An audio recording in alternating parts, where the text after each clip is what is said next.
नमस्कार, मैं Sushila Batan, lecturer at government women polytechnic college Bikaner.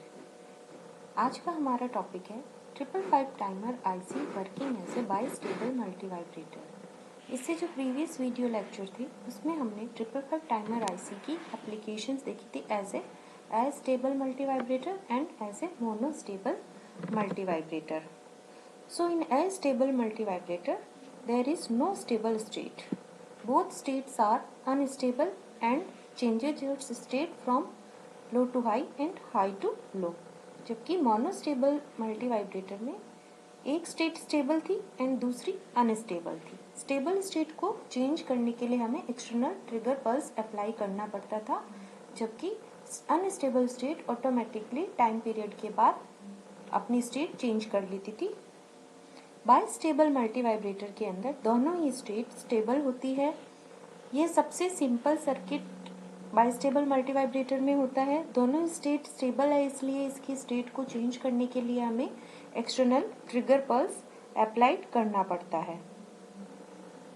Generally जो बाइस्टेबल मल्टीवाइब्रेटर है वो लो रहता है, यानी कि इसका आउटपुट लो रहता है जब तक कि ट्रिगर सिग्नल को अप्लाइड नहीं किया जाता, और यह तब तक हाई रहता है जब तक कि रीसेट सिग्नल को अप्लाइड नहीं किया जाता। बाइस्टेबल मल्टीवाइब्रेटर को इसीलिए फ्लिप फ्लॉप और लैचेस भी कहते हैं।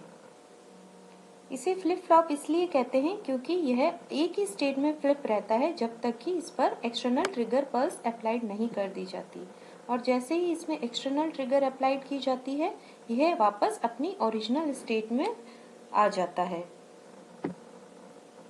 This is the circuit diagram of bistable multivibrator. As you can see कि जो इसमें पिन नंबर 4 है एंड पिन नंबर 2 है, means reset and trigger pin, ये दोनों ही को हमने VCC से कनेक्ट कर दिया है। यहाँ पर रजिस्टर R1 और R2 की हेल्प से इन दोनों पिन्स को VCC के साथ कनेक्ट किया हुआ है। पिन नंबर 6 जो कि थ्रेशोल्ड पिन है उसे ग्राउंड से कनेक्ट कर दिया गया है। इसी तरह से जो पिन नंबर 5 है कंट्रोल वोल्टेज पिन, इसे 1.01 माइक्रोफैराड के कैपेसिटर के साथ ग्राउंड से कनेक्ट कर दिया गया है। यहाँ पर दो स्विचेस कनेक्ट किए गए हैं, S1 एंड S2।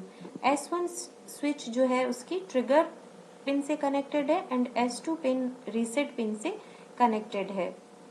यहाँ पर हम ट्रिगर और रीसेट पिन पे एक्सटर्नल ट्रिगर अप्लाइड करके हम इसकी आउटपुट स्टेट को चेंज कर सकते हैं, means high to low and low to high.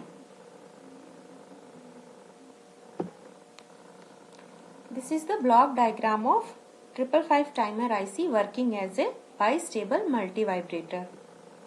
जैसा कि हमने प्रीवियस वीडियोस में पढ़ा था, यहाँ पर भी एक वोल्टेज डिवाइडर नेटवर्क है जिसमें 5 किलो ओम के 3 रजिस्टर सीरियली कनेक्टेड है। नेक्स्ट इसमें कंपैरेटर सर्किट्स हैं जिसमें 741 IC as a comparator use की जा रही है। नेक्स्ट इसमें RS फ्लिप फ्लॉप यूज किया गया है, और उसके बाद आपका आउटपुट सर्किट है जिसमें पिन नंबर 3 पर आउटपुट प्राप्त किया जाता है। बाइस्टेबल मल्टीवाइब्रेटर के अंदर कोई भी चार्जिंग कैपेसिटर नहीं होता है, क्योंकि यहाँ पर कैपेसिटर की चार्जिंग और डिस्चार्जिंग की कोई आवश्यकता नहीं होती है स्टेट को चेंज करने के लिए। अतः यहाँ पर RC सर्किट नहीं यूज किया जाता, इसके बजाय एक्सटर्नल ट्रिगर और रीसेट सिग्नल्स की हेल्प से आउटपुट को कंट्रोल किया जाता है।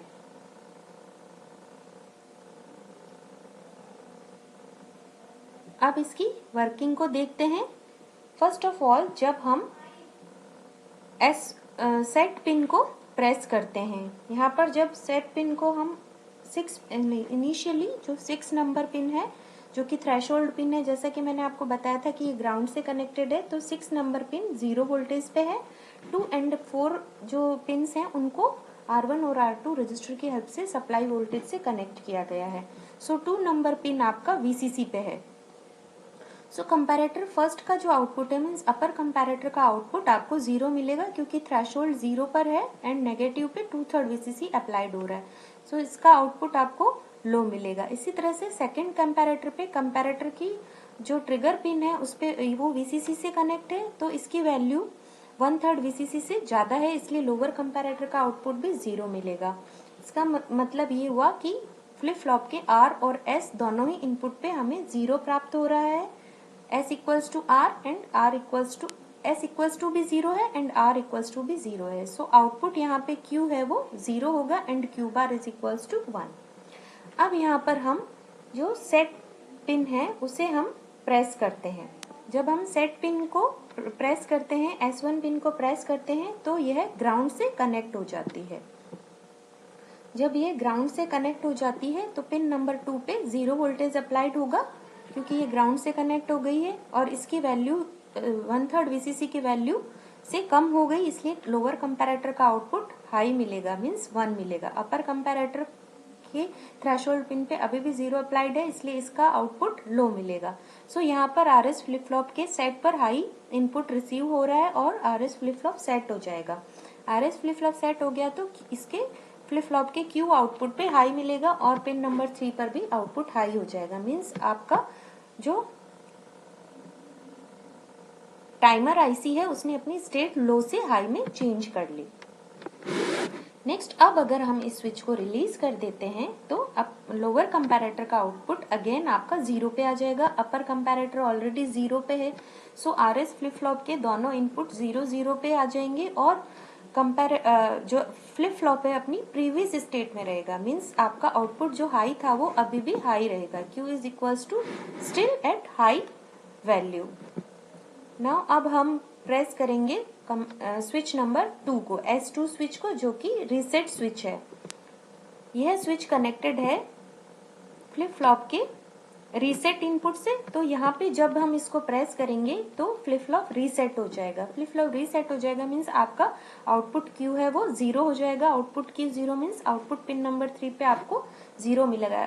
इसका मतलब ये है कि जो टाइमर आईसी का आउटपुट है वो हाई से लो हो गया है। Q पहले 1 था, Q अब आपका हाई 0 हो चुका है, मीन्स लो हो चुका है। इस तरह से रीसेट पिन को कनेक्ट करके हमने इसके आउटपुट को चेंज कर दिया, मीन्स इसकी स्टेट को हाई से लो में चेंज कर दिया। इस तरह से हम यहाँ पे देख सकते हैं कि pin number 2 trigger pin and pin number 4 reset pin, इन दोनों पिन्स के कंट्रोल करते हुए हम इसके आउटपुट को चेंज कर सकते हैं। आप इसके आउटपुट की स्टेट को चेंज कर सकते हैं। दोनों ही स्टेबल स्टेट थी और इसे चेंज करने के लिए हमें इन स्विचेस की हेल्प की जरूरत पड़ी, मीन्स हमें ट्रिगर एंड रीसेट पिन को चेंज करने की जरूरत पड़ी, इसीलिए इसे बाइस्टेबल मल्टी वाइब्रेटर कहते हैं। Now this is the output waveform of BMV bistable multivibrator. So यहाँ पे हम ट्रिगर इनपुट देखेंगे जब स्विच S1 को प्रेस करते हैं। स्विच S1 सेट पिन कहलाती है और ये जो है reset input when S2 is pressed. So जैसे ही हमने यहाँ पे S1 को प्रेस किया, आउटपुट जो था वो लो से हाई में चेंज हो गया, मीन्स यहाँ पे आउटपुट ने अपनी स्टेट चेंज कर ली। नेक्स्ट, अब ये अपनी हाई ही रहेगा जब तक कि S2 पिन को प्रेस नहीं कर देते। जैसे ही S2 पिन को प्रेस की, रीसेट इनपुट को प्रेस किया, वैसे ही इसकी स्टेट अगेन हाई से लो हो गई, मीन्स इसकी स्टेट चेंज हो गई हाई से लो। इस तरह से इसमें बाइस्टेबल आउटपुट हमें मिलता रहता है और जब भी हमें इसकी स्टेट को चेंज करना होगा हमें ट्रिगर इनपुट और रीसेट इनपुट को चेंज करना पड़ेगा। इस तरह से बाइस्टेबल मल्टी वाइब्रेटर की सर्किटरी है वो काफी सिंपल है। मोनोस्टेबल मल्टी वाइब्रेटर की तरह उसमें हमें कोई भी वेवफॉर्म, उसके जो फॉर्मूला है उनकी इसमें कोई भी जरूरत नहीं है और सिंपल इसका आउटपुट वेवफॉर्म सर्किट मिलता है। इसे एज ए फ्लिप फ्लॉप हम यूज कर सकते हैं, एज ए लैचेस हम बाइस्टेबल मल्टी वाइब्रेटर को यूज कर सकते हैं।